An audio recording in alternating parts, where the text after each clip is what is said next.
on future uploads. Anyways guys, let's go ahead and get into today's video.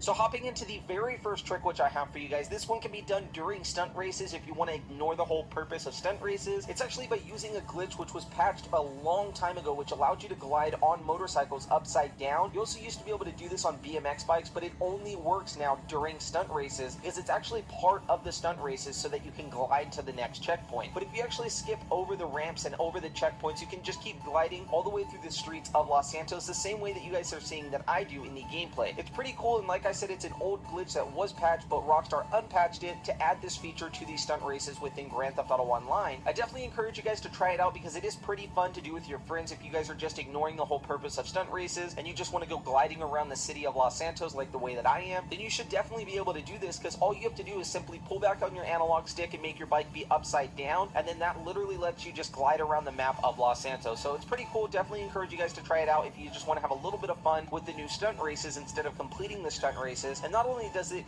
allow you to have fun, but you can also draw out the time by doing this, meaning the longer the race actually takes, the more money you guys will get when you complete the race, which is also a plus. Anyways, moving on to the second trick, which you guys might not know, is that if you take the Desert Raid rally truck out and you actually break everything off except for the two tires, this is actually going to allow the vehicle to keep its speed while driving through water, and it's also going to keep the rear end floating above the water as well. So you have to knock everything off of it. That means the two doors, the front hood, and the rear of the truck, and then all you have to do is keep the two tires. Now sometimes this might actually glitch out and cause the two tires to fall off, which I have actually had happen, but what this does is it actually keeps the back of the truck far enough above the water that it allows you to drive on top of the water, which is pretty cool. You guys can see it happening in the gameplay. It definitely is probably closer to the, I think it's called the Coil Brawler, which actually has a trick which allows the nose of the vehicle to float above the water, but this is actually a little bit different. It's almost as if the two tires that are on the very back of this vehicle are acting as a floaty device for this vehicle itself. Now sometimes if the water is too deep, the truck will actually fall just low enough below the water, but it still keeps its same amount of speed that you've had before, meaning that you're not going to slow down and your vehicle won't actually be destroyed in deep bodies of water, which is something that I thought was pretty cool with this vehicle. One of you bros actually ended up tweeting it at me over on Twitter, and I had to check it out, and I found out that it actually does work and he wasn't messing around. So shout out to you, dude, who actually tweeted this at me. I don't remember what your Twitter was, but definitely a huge shout out to you for actually showing me this trick and being able to bring it to all of you guys that are subscribed to the channel. Now moving on to this third trick, which actually I thought was really cool because it allows you to change the color on these stock wheels within Grand Theft Auto Online on all the new vehicles that came with the DLC. And to do this, all you have to do is take the vehicle that has the stock wheels that you want to color a different color over to Los Santos Customs, buy a cheap set of wheels, and then paint them whatever color you actually want. It's as simple as that, and then once that's done, back out of Los Santos Customs, and when you back outside of Los Santos Customs, you're going to spawn outside. Now when you spawn outside, all you need to do is make sure you have the iFruit app on your phone, whether that's iPhone or Android, and you want to open up the iFruit app and you want to go to your garage and you want to select the vehicle that you're actually using. Once you select the vehicle that you're using and you have it selected, go and select the stock wheels and then click order, and it'll tell you that order has been successfully completed, and then you're going to wait in Grand Theft Auto for the order to actually be complete, and you'll get a message above your little mini map on the left side, and you'll also get a message in your phone if you miss the notification that pops up above the mini map. Now once that does pop up, you can actually just drive right into Los Santos Customs, and that's going to allow you to actually just pay like $3,000 or $100,000 depending on what it actually is that you ordered. Like I said, if you order the stock wheels, it should only be about $3,000, but sometimes it glitches out and makes you order a license plate, and then all you have to do is purchase that, and then you'll have the stock wheels painted whatever color that you painted the other wheels that you had previously. So it's a pretty cool trick in my opinion, and I definitely thought it was worth showing because a lot of people didn't know about this, and it allows you to change the look of any vehicle that has stock alloy wheels. Now something to note when doing this is if you have chrome wheels that are the stock wheels, it will not work and it won't let you change the color unless it's actually a Benny's Original Motorworks vehicle, meaning like one of the lowriders, which does kind of suck, but it's still pretty cool that you can change the stock color of the wheels on any vehicle that has really nice stock wheels that you would rather keep than anything that is inside Los Santos Customs. Now moving on to the final trick which I have for you, which allows you to get the gargoyle to have the abilities like it's a stunt race but in free mode. And to start it out, all you need to do is go into one of your garages and pull out any random vehicle. Now once you've pulled out this random vehicle, just just simply get out of it and then go into the garage or drive to the garage that has your Gargoyle motorcycle inside of it. For me, this is going to be in the same building, so all I simply had to do was drive one vehicle out and then go back in and then go into the garage that had my motorcycle, which is going to be known as the Gargoyle. Now, once you're inside the garage with the Gargoyle, go ahead and get onto it and then drive outside. Now, once you're outside of that garage that has that motorcycle, you're going to go ahead and hop off of the vehicle or off the motorcycle, press start, go to the online tab, go to jobs, go to play job, and then go to Rockstar Created. Now, under Rockstar Created, go to stunt races and go all the way down until you see the stunt race known as Nightlife. Launch it up and you're going to confirm the settings in this screen, but you're going to wait on the play screen for about 30 seconds. What this is going to allow you to do is actually just drag out time, and what it's going to do is confuse the game to think that you're actually doing the stunt race, giving you the abilities for that motorcycle in the free mode lobby. After about 30 seconds, go ahead and confirm quitting out of the race, and then you'll spawn in that public lobby that you just came out of when you loaded into this job. And all that you have to do at that point is get back onto your Gargoyle motorcycle, and you should pretty much have all of the stunting abilities that you would have if you were doing a stunt race. So that means you can run into poles without falling off your motorcycle, run head-on with cars without falling off your motorcycle, and pretty much just have an invincible motorcycle overall in a free mode session. So it is pretty cool in my opinion, and I thought it was worth showing to you guys alongside the rest of the tricks in this video. But anyways, this is going to wrap up today's video. Hopefully you guys did enjoy it, or if you guys learned something new, then make sure you guys support the video with a like. Let's shoot for 1,000 likes on this video. Also, if you guys are new around here and you want to stay updated for daily GTA 5 videos on the channel, then make sure to subscribe so you never miss out on future uploads. Anyways, guys, my name's All Silence. Hopefully you guys did enjoy this video. I'll catch you in the next one. Peace out and stay awesome.